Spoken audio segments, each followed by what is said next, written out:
সকালবেলায় জলখাবারে কী নাস্তা করবেন ভেবে পাচ্ছেন না? তাহলে মাত্র ১ কাপ সুজির সাথে ২টা উপকরণ মিশিয়ে খুবই সহজে বানিয়ে নিতে পারেন এরকম জালিদার নরম স্পঞ্জি একটা পিঠা। এটা যে খাবে একটা, সে আরও ২টা চেয়ে খাবে, এতটাই মজার। আর এটা বানাতে একদমই সময় কম লাগে, মাত্র ১০ মিনিটের মধ্যে আপনি অনায়াসে ১০টা পিঠা বানিয়ে নিতে পারবেন।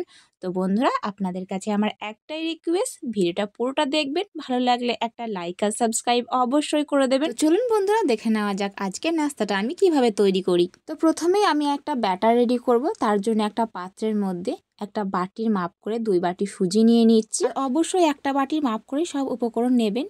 তো এরপর আমি ওই বাটির মাপ করে এখানে দিয়ে দিচ্ছি ১ বাটি ময়দা। আপনি চাইলে ময়দার পরিবর্তে কিন্তু আটাও দিতে পারেন। আর সুজির মধ্যে ময়দা দেওয়ার কারণ হচ্ছে সুজির সাথে ময়দাটা খুব ভালো একটা বাইন্ডিংয়ের কাজ করবে, তো সেই জন্যই দেওয়া। এরপর একটু লবণ দিয়ে খুব ভালো করে শুকনো উপকরণগুলো মিশিয়ে নিচ্ছি। মিশিয়ে নেওয়া হয়ে গেলে এখানে আমি কুসুম গরম জল দিয়ে ব্যাটারটাকে মিশিয়ে নিচ্ছি। একদম ঠান্ডা জল ব্যবহার করলে হবে না, হালকা কুসুম গরম জল দিয়ে এটাকে রেডি করতে হবে। তো একেবারে পুরো জলটা না ঢেলে একটু একটু করে দিয়ে আমি খুব ভালো করে অনবরত ফাটিয়ে নিচ্ছি ব্যাটারটাকে। এভাবে খুব ভালো করে ব্যাটার ফাটিয়ে নেওয়া হলে দেখবেন পিঠাগুলো কিন্তু অনেক সুন্দর হয়। যে কোনো রেসিপির ব্যাটার যদি খুব ভালো করে ফাটানো হয়, তাহলে সেই নাস্তা বা সেই খাবারটা কিন্তু অনেক ভালো হয়। তো খুব ভালো করে মিশিয়ে নেওয়া হয়ে গেলে ১ চামচ চিনি, আবার একটু গরম জল দিয়ে খুব ভালো করে ব্যাটারটাকে আমি মিশিয়ে নিচ্ছি। আর এখানে একটা বিষয় খেয়াল রাখবেন, খুব ভালো করে কিন্তু ব্যাটারটাকে ফ্যাটাবেন। যত বেশি ভালো করে ফ্যাটাবেন তত বেশি সুন্দর হবে এই নাস্তাগুলো, অনেক বেশি ফুলকো হবে আর অনেক বেশি জালিদারও হবে। তো খুব ভালো করে ফাটিয়ে নেওয়া হয়ে গেছে। এরপর এটাকে আমি আধা ঘন্টার জন্য রেস্টে রাখবো। তো রেস্টে রাখার পরে দেখুন অনেকটা জল শুক করে নিয়েছে এই সুজিটা। তো আবারও খুব ভালো করে ফাটিয়ে নেওয়া হয়ে গেলে এখানে 1/2 চামচ বেকিং পাউডার আর 1/2 চামচের থেকে একটু কম বেকিং সোডা দিয়ে খুব ভালো করে একটু জল দিয়ে মিশিয়ে নিলাম। আবারও একটু জল দিলাম যাতে বেকিং পাউডারটা খুব ভালো করে মেশানো হয়। তো খুব ভালো করে মিশিয়ে নেওয়া হয়ে গেলে এটাকে অনেক বেশি গাঢ় হয়ে গেছে, তার জন্য আরও একটু এক্সট্রা জল অ্যাড করলাম। তো খুব ভালো করে মিশিয়ে নিয়েছি। এরপর আপনাদের দেখিয়ে দিই ব্যাটারের থিকনেসটা কতটা। দেখুন একদম খুব বেশি পাতলা নয় আর খুব বেশি ঘন নয়, একেবারে মাঝারি রাখতে হবে। একটা চামচ দিয়ে কিংবা একটা বড় হাতা দিয়ে এভাবে ব্যাটারটা উঠিয়ে দেখবেন খুব সহজেই ঝরঝরে হয়ে পড়ে যাবে।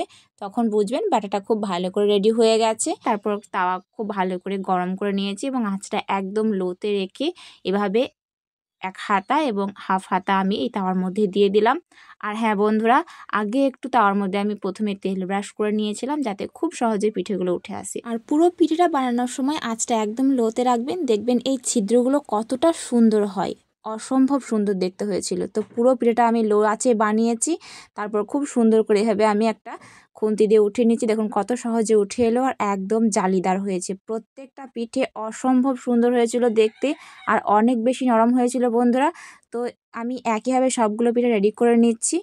তারপর আপনাদেরকে দেখাচ্ছি যে আমার ১০ মিনিটের মধ্যে ঠিক কতগুলো পিঠে রেডি হয়েছে। তো বন্ধুরা, হাতের সময় যদি একেবারেই কম থাকে তাহলে মাত্র ১০ মিনিটের মধ্যে আপনি এই রেসিপিটা যাকে ইচ্ছা তাকে করে খাওয়াতে পারেন। সত্যি অসাধারণ খেতে, আর এটা যেমন খেতে মজার তেমনই কিন্তু অনেক বেশি স্বাস্থ্যকর। আমাদের শরীরের জন্য সুজি ময়দা অনেক বেশি স্বাস্থ্যকর। তো আপনি ঝটপট কিন্তু এই নাস্তাটা খুবই সহজে বানিয়ে খেতে পারেন। এটা চিকেন কষা কিংবা চিকেন কষার গ্রেভি কিংবা যে কোনো গুড় মিষ্টির সিরাপ দারুণ লাগে, তাদের সাথে খেতে অসাধারণ লাগে, জাস্ট কোনো কথা হবে না। তো একটা পিঠে আমি দেখিয়ে দিচ্ছি ঠিক কতটা নরম হয়েছে।